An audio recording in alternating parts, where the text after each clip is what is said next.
Noggin the gnome here. You might remember me being a teacher in Gnome City and then being blown on a tuffet to Scotland in the great dark What fun I had as I travelled from Scotland, discovering my new home, Long Itchington, a little village in Warwickshire.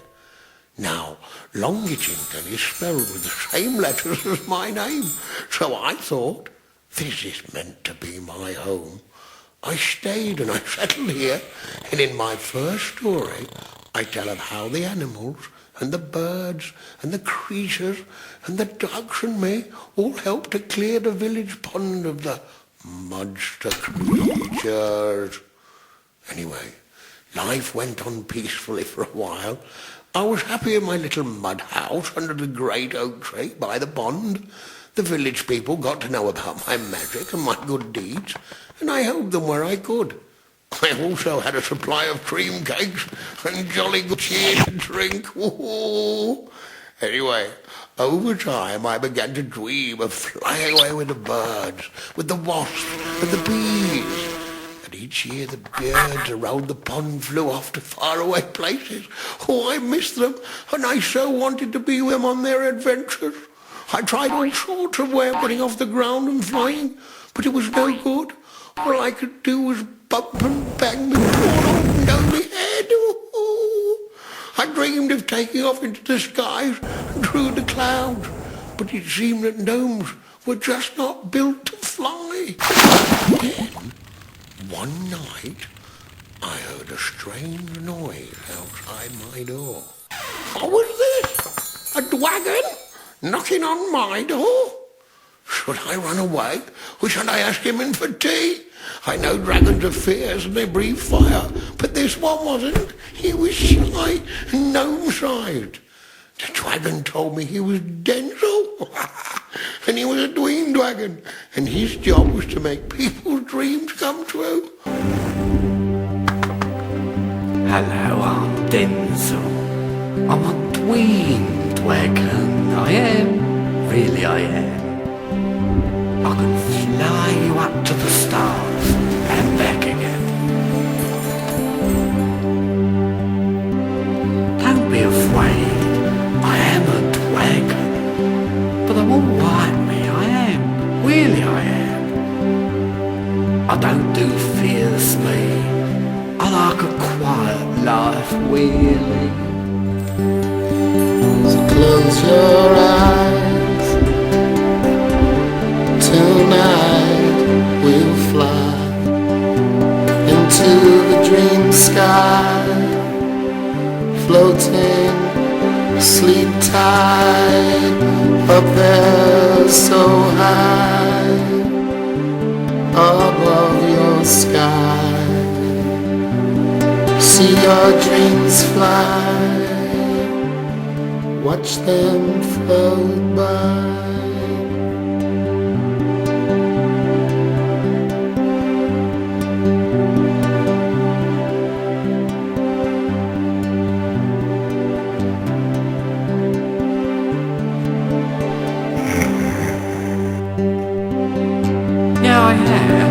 I'm a dream dragon. See, dreams is what I do. If you've got a dream, I'll make it come true. So, come on in. I live here in the belfry. I live here with my dreams. I'm Denzel, a dream dragon. I am. So close your eyes. Tonight we'll fly into the dream sky, floating sleep tight up there so high above your sky. See your dreams fly, watch them float by.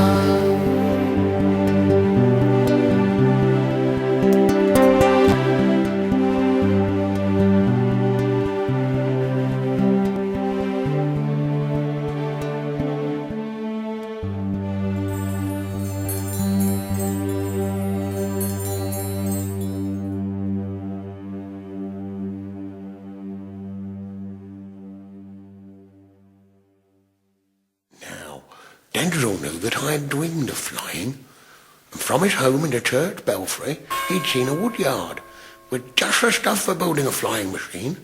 If I went with him there, he'd help me make my dream come true.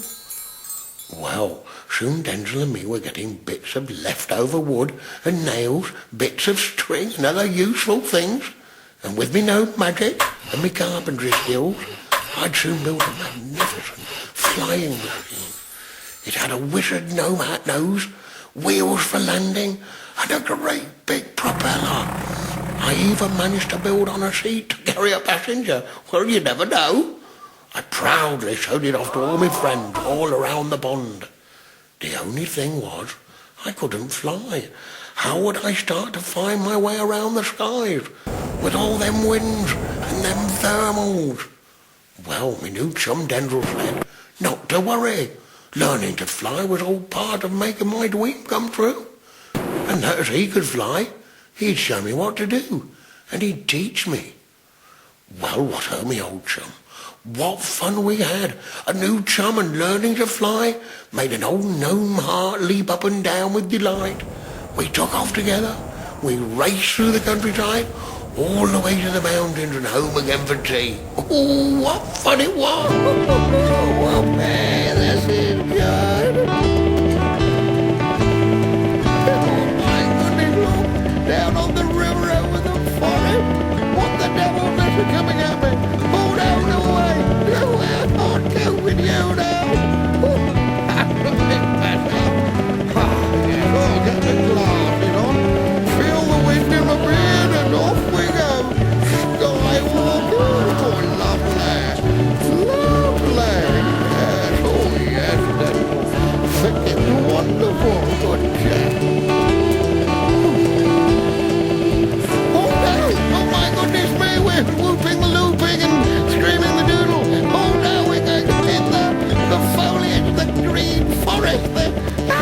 Denzil, save us, for goodness sake! Gently, you old star. Oh, yes, no need to panic. Oh, yes, that was what I could do then. Here we go. Lovely. Splendid. Fantastic. I love it. Oh, yes. Come on, Denzil. We can do it. Over the mountain there. That's what we want. Come along, Denzil. Oh, where you going, eh? Denzil, what? Oh, yes, here we are. I've got you now. Oh, there you are in the back.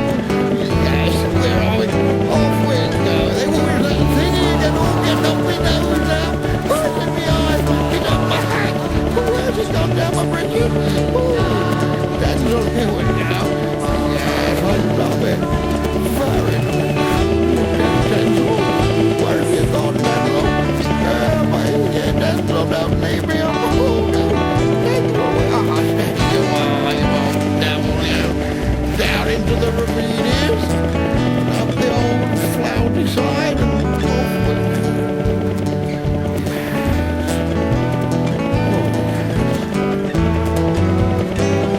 Where are you, Denzil? There you are. Come on up here, lovely. Feel the wind in your windows and in your beard. Over we go. Woo! It is the thing. Cool, we should all do this. Oh, look at the trees. Look at the lovely mountains. Look at it all. It's so beautiful. Denzil, I can't tell you how much I love it.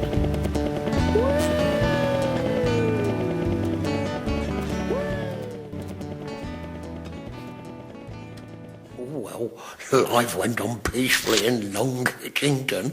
I had many friends, lots of good deeds to do, and I could fly with the birds now whenever I wanted. Then, one day, I was having tea with a chum when Denzil the Dweendwagon arrived at my door with a letter. It was an invitation to visit the home of the very posh Hitchington Smythes, who lived at the big hall. They wanted me to go to dinner because they wanted to talk to me about good deeds and problems.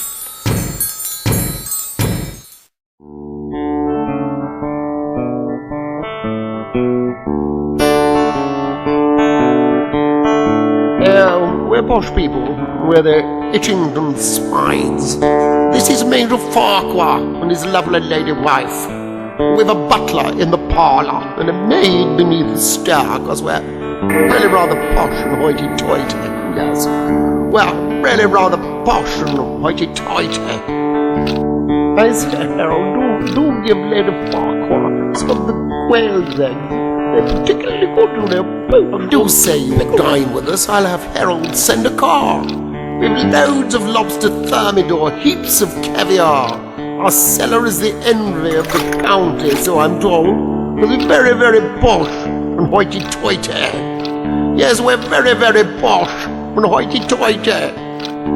Say, Harold, do we have a spare Ventler? If so, do polish it up. I did see you fetching the vicar. Oh, it really would be wonderful if you would come to dine. We've all these dreadful noises in the attic all the time. And crawling in the attic isn't quite our cup of tea, because we're very, very posh and hoity-toity. Yes, we're very, very posh and hoity-toity. Oh, Margaret, all those dreadful noises do have Harold to a Chateaubriand soissons. Well, we'd heard you were the kind of chap that's good at helping out. If you could just pop up there and have a look around, we'd surely make it worth your while, for you can surely see we're very, very posh and hoity-toity. Yes, we're very, very posh. We're very, very posh. We're very, very posh and hoity-toity. Harold, do bring the brandy to the billiard room. Major Farquhar, I think we'll have a little game billiard. Do keep my Havana cigar on your way through. Perhaps Lady Farquhar. Now, Captain Itchington Smythe had a big problem with scratchings and scratchings in his attic. He and his wife were unable to go to sleep at night, and there was a strange smell all over the house. Yeah.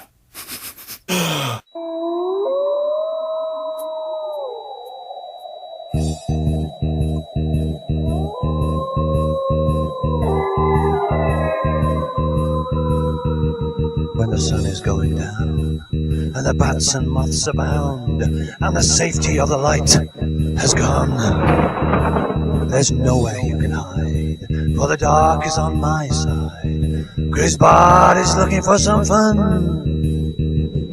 I'm not easy to see when I'm looking for my tea, and I slither from my lair without a sound. For I'm the growth master, and I can fly faster than anyone can run up on the ground.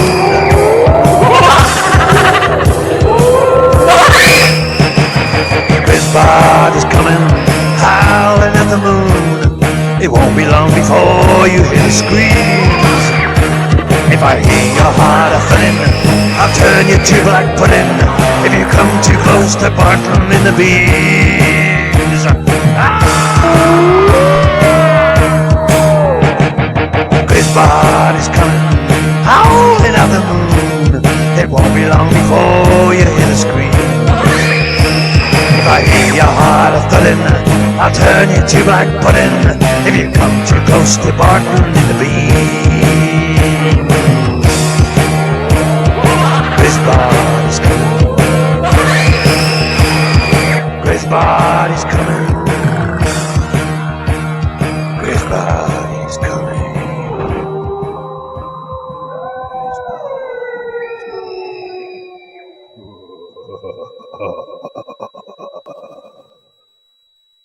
So, being a brave and cunning sort of gnome, I decided to use my flying machine to get a look into that attic.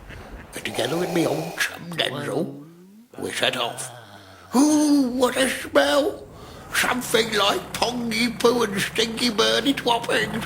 Ooh, while I hovered in my flying machine, brave old Denzel got into that dark attic space Oh no, two strange creatures with wings and long pointy fingers flew down from the attic and grabbed me old top dead row. Oh, cooks, I must get help. There seem to be hundreds of these horrible creatures marching around in the attic, taking off through the sky to the village church tower. I know, I'll get them flying insects to help. They've got poisonous stings to drive these creatures back to where they came from. Oh, watch out!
Grisbard has gone, but only for now. Back to Barton in the beans.